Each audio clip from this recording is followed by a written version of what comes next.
समर्थ गुरु रामदास का जन्म ज्ञानदेव एकनाथ तुकाराम की तरह भागवत भक्तों के कुल में एक उच्च ब्राह्मण के परिवार में सन 1608 ईस्वी में हुआ था। पता नहीं ये महज संयोग था या ईश्वर की इच्छा। उनका जन्म भगवान श्री राम की तरह ही मध्याह्न 12 बजे हुआ था। वह चैत्र शुक्ल नवमी का पवित्र दिन था जब प्रभु रामचंद्र का जन्म हुआ था। रामदास के पूर्वज कृष्णाजी पंत ठोसर बीदर प्रदेश से 10वीं शताब्दी में औरंगाबाद आए। कृष्णाजी पंत के वंश के 22वें पुरुष सूर्याजी पंत थे जो रामदास जी के पिता थे। जमदग्नि गोत्र के सूर्याजी पंत महाराष्ट्र के देशस्थ ऋग्वेदी ब्राह्मण थे। वे जाम गांव के कुलकर्णी यानी पटवारी थे।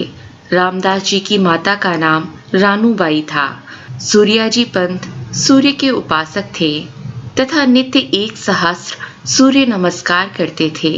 घर में राम की उपासना होती थी और प्रतिवर्ष नियम पूर्वक रामनवमी का उत्सव मनाया जाता था। नित्य 1000 सूर्य नमस्कार की साधना से सूर्याजी पंत का शरीर तेज पुंज हो गया। विवाह के 12 वर्ष बाद उन्हें एक पुत्र रत्न की प्राप्ति हुई। सूर्य नारायण के उपासक होने के कारण उसका नाम नारायण रखा गया। यही नारायण कालांतर में स्वामी समर्थ गुरु रामदास के नाम से विख्यात हुआ। नारायण की मां रानूबाई के मैके में एकनाथ महाराज का भक्ति संप्रदाय था। एकनाथ ही रामायण का श्रवण करने से उनके मन में सहज ही राम भक्ति का बीज बोया गया। यथा समय वह बीज अंकुरित हुआ और लोग रामदास को एकनाथ का अवतार मानने लगे। प्रकृति से नारायण निरोगी, शरीर से पुष्ट तथा सहनशील थे। बचपन में वे अत्यंत नटखट और शरारती थे। उन्हें खेलकूद के प्रति जबरदस्त लगाव था। उनका जब जन्म हुआ उस समय उनके पिता कुलकर्णी यानी पटवारी का पद संभाल रहे थे। घर में लोगों का आना जाना लगा रहता था। नारायण सभी का दुलारा था। 7 वर्ष की आयु में ही नारायण के पिता संसार छोड़कर चले गए। गृहस्थी की जिम्मेदारी बड़े भाई गंगाधर के कंधे पर आ गई। पिता की तरह गंगाधर भी लोगों को गुरु दीक्षा देने लगे। नारायण ने भी उनसे दीक्षा लेनी चाहिए, लेकिन गंगाधर ने कहा, तू जब तक शांत व्रति धारण नहीं करेगा तब तक तुझे दीक्षा नहीं दूंगा। नारायण भी एक जिद्दी बालक था। वे गांव के बाहर हनुमान जी के मंदिर में पहुंचे और बालक ध्रुव की तरह आसन लगाकर राम की उपासना में मगन हो गए। प्रभु रामचंद्र ने उन्हें दर्शन दिया। वे घर लौटे, लेकिन उनके नटखटपन में कोई कमी नहीं आई। माँ गिड़गिड़ाकर बोली, प्यारे नारायण, तू कब शांत होना सीखेगा? तू संसार की जरा भी चिंता नहीं करता। माँ के बार बार कहने से उकताकर वे घर की एक अंधेरी कोठी में छिपकर बैठ गए। माँ बेचैन होकर उसे खोजने लगी। संयोग से वह उस कोठरी में भी पहुंची जहाँ नारायण छिपकर बैठा था। उसने पूछा, तू यहाँ क्या कर रहा है? बालक नारायण ने उत्तर दिया, मैं संसार की चिंता कर रहा हूँ। माँ अवाक रह गई। वह समझ गई कि नारायण में अवश्य कोई अलौकिक तत्व है। एक दिन परिवार में विवाह संबंधी बात चल रही थी। तभी नारायण घर से भाग आए और गांव के बाहर हनुमान जी का जो मंदिर है वहां जाकर बैठ गए। वह मारुति से करुणा भाव से प्रार्थना कर रहे थे, ए मारुति राया, मुझे इस संकट से बचा लो। मुझे मेरे राम जी के दर्शन करा दो। मुझे और कुछ नहीं चाहिए। इतना कहने के बाद वे होश में नहीं रहे। तभी मारुति राया अपने स्थान से उठे और नारायण के पास आकर बोले, तुम्हें सीताराम के दर्शन करने हैं ना, तो चलो मेरे साथ। इतना कहकर मारुति राया ने उसे कंधे पर बिठाया और आकाश मार्ग पर ले जाने लगे। कुछ दूर ले जाने के बाद उसने पूछा, मुझे कहाँ लेकर जा रहे हो मारुति राया? इससे पहले कि मारुति राया कोई उत्तर देते, उन्हें अपने सामने अलौकिक आलोक में झांकते हुए सुवर्ण मंदिर का कलश दिखा। थोड़ी ही देर में श्री राम और सीता जी ने उन्हें दर्शन दिए और कहा, हम तुम्हारे साथ हैं। तुम जब भी हमारा स्मरण करोगे हम तुम्हारे पास आ जाएंगे, लेकिन तुम हमारी उपासना मत छोड़ना।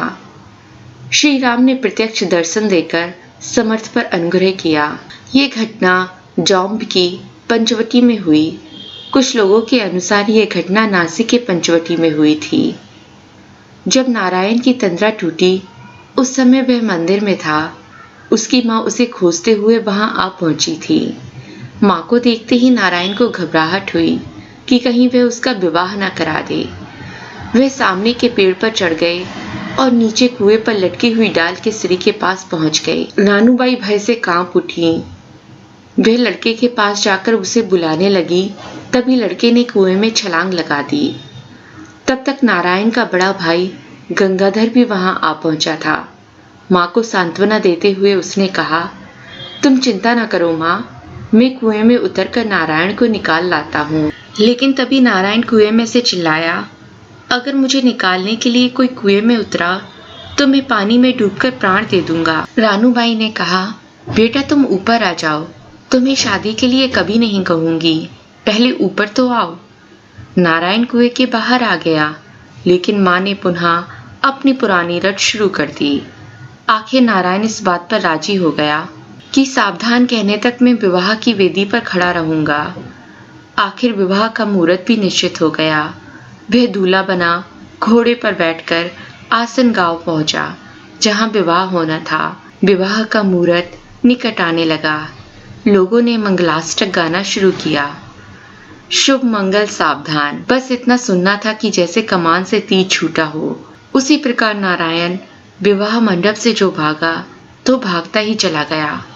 हाँ, उसने जाते जाते लोगों से कहा, मेरी माँ से कहना मैंने उसके वचन का पालन किया है। पैदल चलते चलते रात हो गई। आसपास कहीं कोई गांव नहीं था। अब क्या किया जाए? नारायण सोच में पड़ गया। तभी वहां एक चरवाहा मिल गया।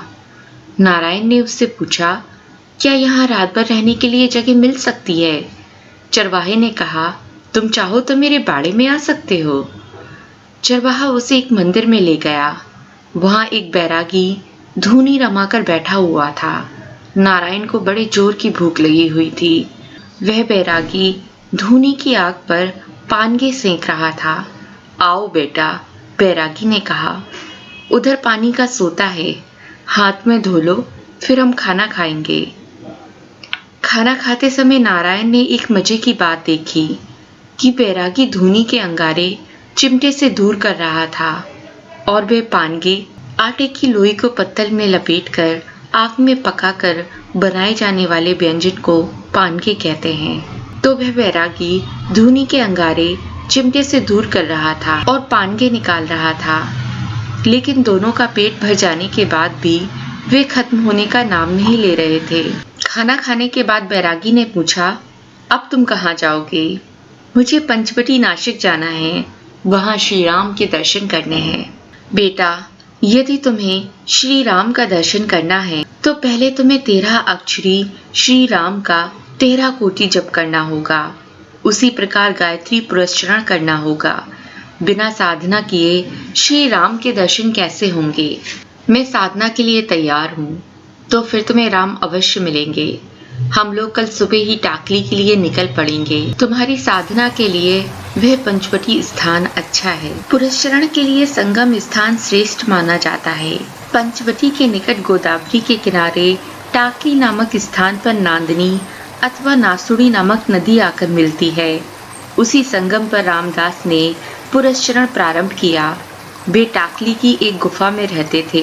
वहां रहकर उन्होंने 12 वर्ष तक तपश्चर्या की और त्रयोदशाक्षरी राम मंत्र का 13 कोटि जप का संकल्प किया, जिसे उन्होंने 12 वर्षों में पूर्ण किया। वे प्रतिदिन संगम स्थान पर नदी के जल में निश्चल खड़े होकर गायत्री मंत्र तथा त्रयोदशाक्षरी राम मंत्र का जाप करने लगे।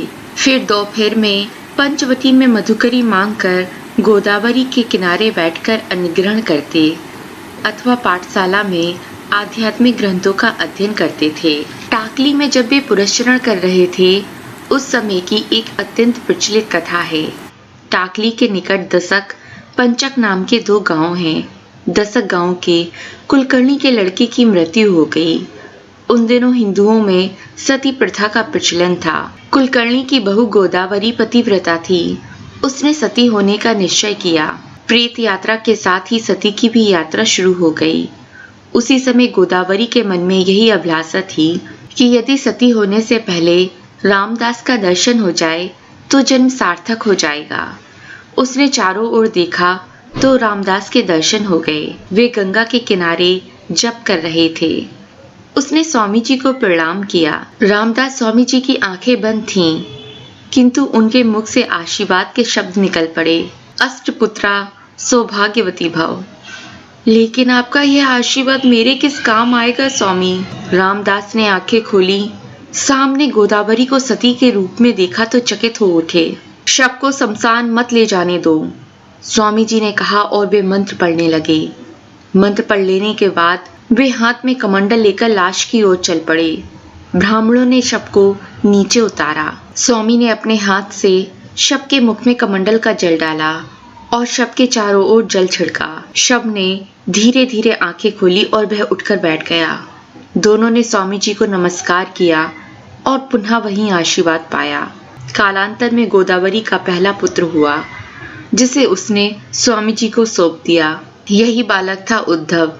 टाकली छोड़ते समय रामदास ने उद्धव को टाकली के मठ में रख दिया था। प्रिय श्रोताओं, आप सभी ने दीक्षा मंत्र लिया है या फिर नाम जप कर रहे हैं। कितना अच्छा हो अगर हम एक दूसरे को बता पाएं कि हमने अब तक कितने पुरस्चरण कर लिए हैं। इस तरह आपस में बात करके हम एक दूसरे को अगली साधना के लिए प्रेरित कर सकते हैं। कृपया कमेंट सेक्शन में जरूर बताएं अगर आपने दीक्षा मंत्र लिया है तो अब तक उसके कितने पुरस्चरण कर लिए हैं। आपके जवाबों का इंतजार रहेगा। धन्यवाद।